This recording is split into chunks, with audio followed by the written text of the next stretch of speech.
Shannon's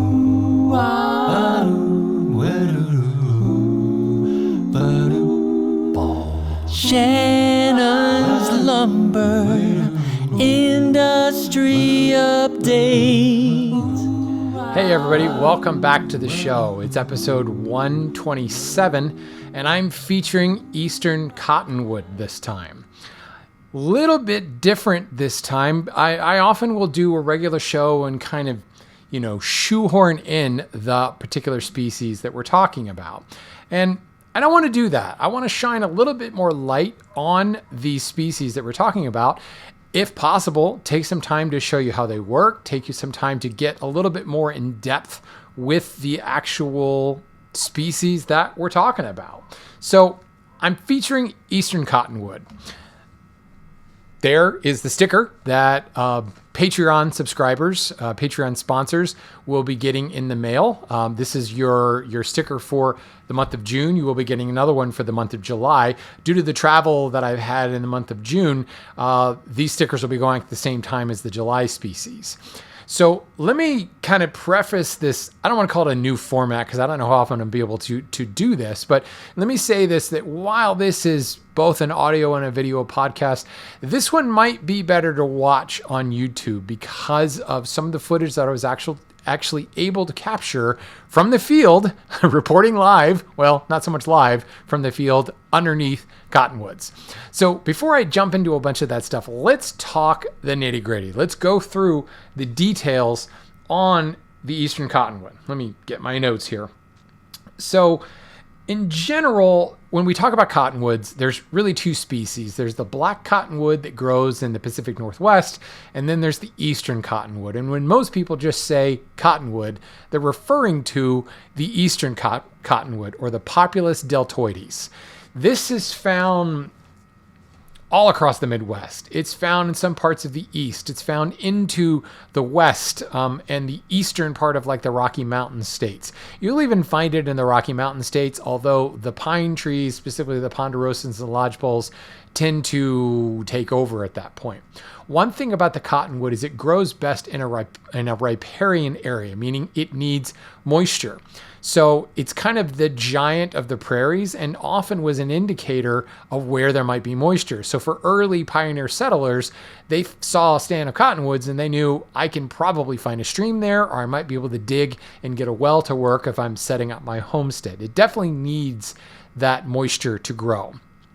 Technical details wise, well, first of all, it kind of looks like poplar. As you might expect, yellow poplar, which actually is not in the Populus genus, Liriodendron tulipifera is what most of us know of as poplar.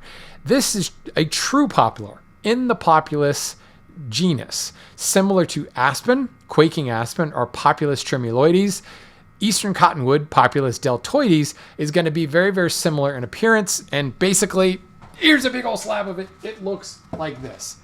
Face value, that looks a lot like yellow poplar. On closer inspection, you will find that it's a lot whiter than yellow poplar. Maybe that's why we call yellow poplar yellow.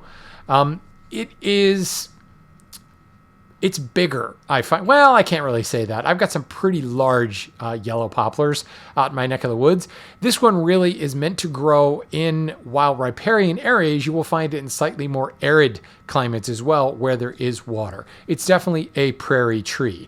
And because of that, because it grows out in the open in grasslands and things like that, it is a branchy tree.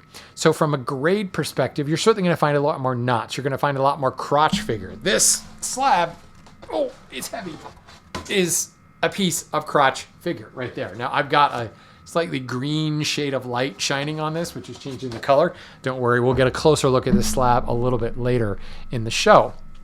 But yellow poplar is a forest tree, and you're going to find that it's very, very clear, whereas this being a wide open field tree is going to have, I think, a lot more character. Now, Eastern Cottonwood is kind of known as a trash tree. I'll be honest, it doesn't smell that great when it's green. The not so elegant name of pisswood, that's applied to the Eastern Cottonwood because it smells terrible when it's felled and when it's wet. Once it's dried, No smell whatsoever. So keep that in mind. It's probably one of those ones that you're going to want to kiln dry. Stability wise, I'm trying to remember, it's a 2.4 TR ratio, 9.2 tangential, 3.9 radial. So it does move a fair bit, but it's typical, I think, of a lower density tree like this. The density is 0.45. So similar to a lot of these softwoods. Hardness, Janka hardness is 430-ish. I've seen numbers as high as 600 before. So a little bit softer, I think, than your yellow poplar, but certainly depending on its growing conditions, you might find that it could be a little bit harder. Growing out in the open grasslands with a lot of exposure to sun, it is going to be a faster growing tree. It can grow, I had these numbers. I don't think I have it on my sticker here. If I remember correctly, they can grow like 18 inches a year. I could be wrong. It's somewhere in the teens, but they grow pretty quickly. This weed, this tree that grows everywhere, that branches, that doesn't really grow perfectly straight, it just doesn't get a lot of respect in the lumber industry. And honestly, it doesn't really get sold for firewood as much because it does tend to smell when you burn it. So these days you're going to find it used for pallets and for dunnage, just for shipping.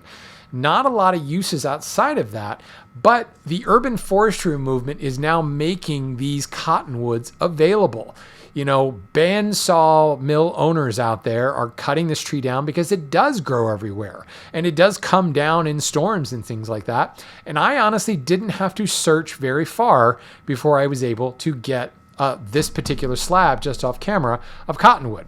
I don't find a lot of cottonwood out in Maryland where I live. I got lots of yellow poplar, but not a lot of cottonwood. Even though it's called the Eastern Cottonwood, it doesn't come this far east. It's not really much past the Appalachians, but definitely Midwest and the prairie states. From an ingrain perspective, it is a diffuse porous wood. It's got a whole bunch of very solitary pores, densely packed together. Sometimes you'll find them in radial multiples.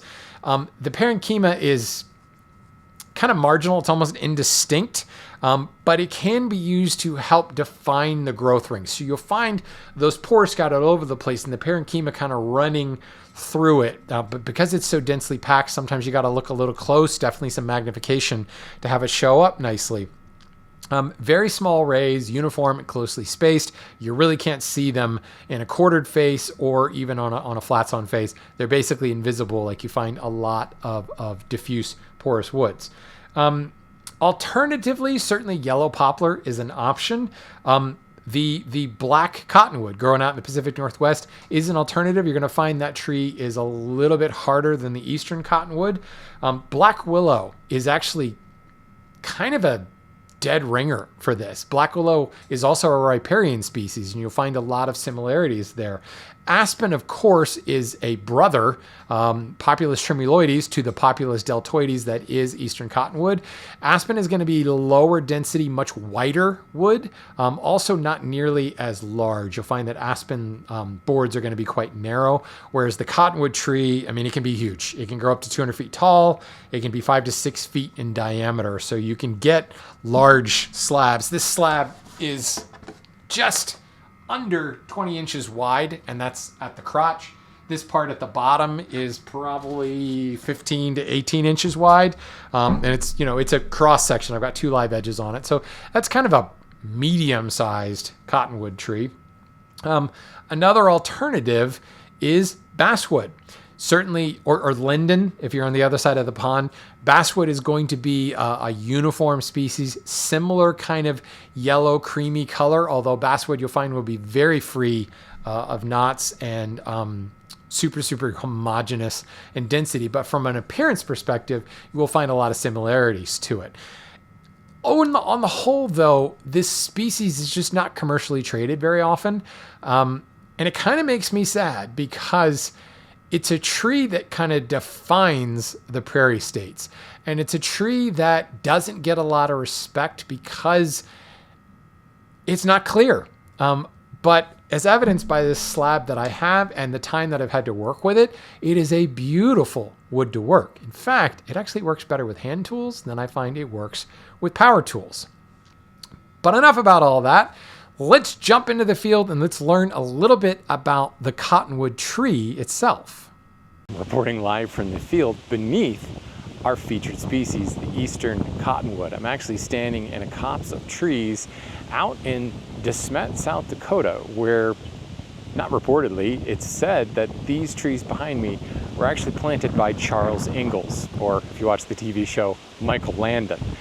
Laura Ingalls did confirm when she visited this homestead in De Smet that these trees were in fact planted by her father, Charles Ingalls. So the Eastern Cottonwood, it's the giant of the prairie.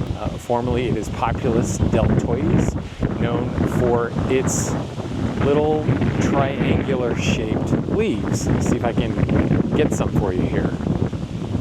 Very much like the quaking aspen or Populus tremuloides in the same genus, it has these flat leaves with a flat stem that, well, tremble in the breeze. And it's one easy way to identify this tree. More importantly, you can hear the leaves as as the wind blows, which fortunately there's lots of wind blowing right now. These trees are quite large. They can grow to be over 100 feet tall. Diameters can get up to 5 feet. There's a particularly good example of a really wide tree. These trees would have been planted around mid-1880s. And you can see they're still doing quite well. The important thing is the Eastern Cottonwood is often known as a firewood tree or a trash tree. It looks very much like what we think of as yellow poplar or Loriodendron tulipifera, but it is a true poplar. It's a much lighter, less dense tree. But what's interesting about it is diffuse porous wood actually has a fair amount of luster to it. And if you take the time to polish it up, I think you might be surprised at how beautiful the tree is. So I was just reading this plaque about the Ingalls family, and I was close. I said the trees were planted in the mid-1880s. They were actually planted in 1880 and again in 1881. And you can see here we are 144 years later. They're doing really well. These are not the oldest examples that you can find. There are certainly older cottonwoods around, but this is definitely what you can expect a mature cottonwood to look like. Now the cottonwood says can live, 100, 150, sometimes even 200 years. I think this oldest living example just came down a couple years ago and it was over 300 years. But these trees are fully mature and pretty much at the end of their life. So we've seen it in the wild. We've seen how big they grow. And it's one of those species that I think, well, I can tell you, I had not had any previous experience working with it. And as I was driving around South Dakota, Minnesota, into Wyoming, these guys were everywhere. This was actually taken outside of my hotel in Minnesota. The stand of trees, let me move this guy out of the way. The stand of trees that I was standing at the Ingalls homestead, this was one of the big guys. I had a picture somewhere I was standing in front of it for size, but basically, if you look at that crotch section, that section just below the crotch was a good 2 feet wider than, my shoulder breadth. So I'm probably, I think I'm about a 25-inch jacket. So you can imagine that was quite a bit wider than I am. And if we take a closer look at that, that is a big tree that's branched right at that crotch. That could produce some really amazing lumber. But then I found it growing in places like Badlands National Park, where it's nothing but open grasslands. And then, of course, these big, sedimentary rocks. And you would find these cottonwoods popping out at the base of these rocks. They would be growing from out of the rock, growing on top of the rock, growing all over the place. And every single time I ran across an image or a setting like this one in the Badlands, there was water at the base of that. And I could really start to see how that cottonwood was an identifier of where to find water for those early prairie settlers. But as I said, I didn't have any experience working with it. I can look at the technical specs. I can work with yellow poplar. I've worked with aspen, its close brother. So I had a good idea of how it might work. But I wanted to actually source some of the wood, and I wanted to take some time in this kind of deeper dive into the species to actually give you my impressions after putting, sharp edges to this and working it on my workbench. So technical details aside, one of the things that I like to be able to do when I talk about these featured species is speak from an experiential point of view. I'll be honest, cottonwood does not grow anywhere near me, and because it is a non-commercial species and often referred to as trash wood, it's not like I can go to even to my local wood miser guy and buy this. So I just recently got back from a trip out west where the cottonwoods were everywhere, and I was able to run across a guy in Wyoming who was selling slabs of it. So I picked up this 48-inch slab of cottonwood, and I've been working with it, flattening it and smoothing the whole thing out. And it's really everything that I thought it would be as a wood species. And it's one of the reasons that I really wanted to shine some light on this species and feature it, because it just about grows anywhere from the Midwest all the way out to the West Coast. Now, those of us on the East Coast aren't seeing a lot of it, but you don't really have to go that far. You'll find cottonwoods in West Virginia. You'll find cottonwoods certainly in Pennsylvania and Ohio. A little bit harder to find in West Virginia and Pennsylvania because there's a lot of other hardwoods around, but you really don't have to go that far. And I think the more people that express some interest in this wood, the more chances are that some of these small mills are going to not just chop the stuff up for firewood. So let's look a little bit closer at this particular slab. I was able to surface, well, both sides of this to a nice flat and parallel slab.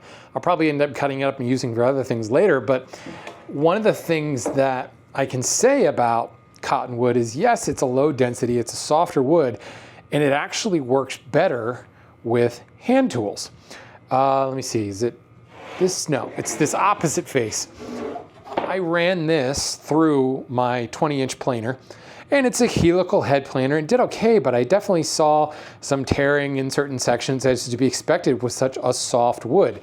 You can see there's some curls that come into this crotch section right here, and there was some tearing in kind of almost like ribbon striping on a board of sapele, where you had a little bit of reversing grain.